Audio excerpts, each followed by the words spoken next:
blacks need fewer antigens than This is so you get the dangerous. same. Black people need a different vaccine schedule than white people.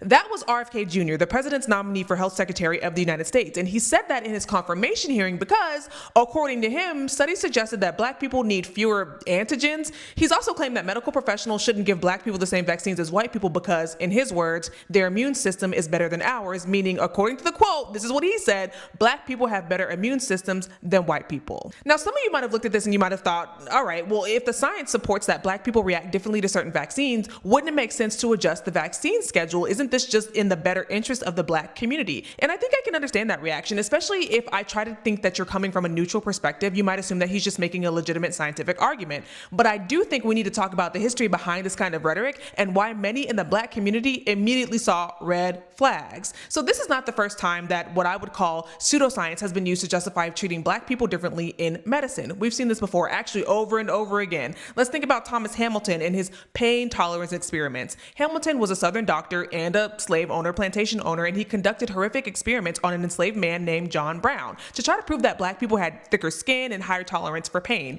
He burned Brown's skin with blazing hot coals to see how much heat he could endure compared to white people.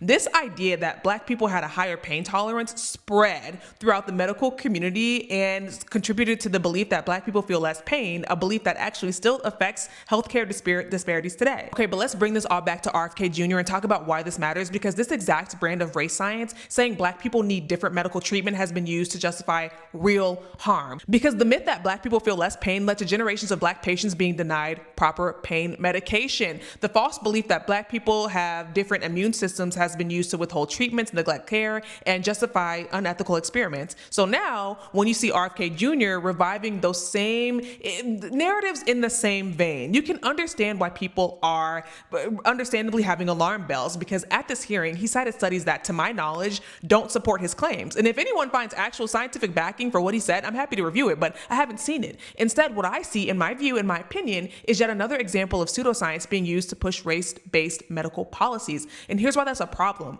RFK Jr. isn't just some fringe voice making claims on a podcast. He is a candidate for health secretary of the United States. And while some people like him because they see him as a disruptor, RFK Jr. is a powerful speaker, and people who voted for Donald Trump, people who voted for the current president, voted for him because they want him to shake up the government. They want him to rip out the government and reframe it in a way that they think is better for the country. I understand that. But I also think you have to understand the harm that this kind of rhetoric has caused in history. And that's why, in my opinion, alarm bells are ringing.